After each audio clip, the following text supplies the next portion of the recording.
今天我们用鸡蛋来做一道酸甜开胃的菜。先把这个鸡蛋清洗干净。煮鸡蛋呢，我们水开了之后煮8分钟，关火再焖5分钟就熟啦。然后我们来准备一个酸甜酱，半碗清水里面加入2勺番茄酱，1大勺生抽，少许盐，1大勺白糖，给它搅匀，放着备用。煮熟的鸡蛋呢，我们捞出来用冷水泡的，这样比较好剥壳。准备一个苹果，把它洗干净，然后给它切成小块。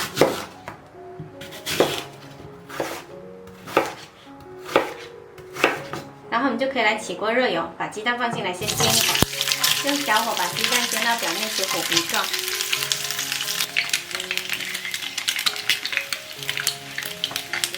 煎到表面成这样的状态就先夹出来。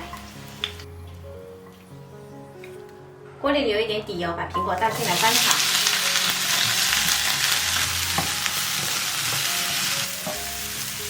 把苹果炒到变色，把酱汁淋进来，鸡蛋也一起倒进来，调中火焖煮片刻。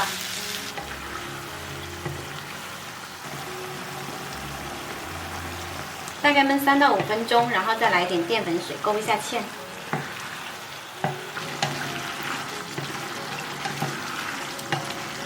汁收浓稠了之后，再来一点白芝麻就可以出锅啦。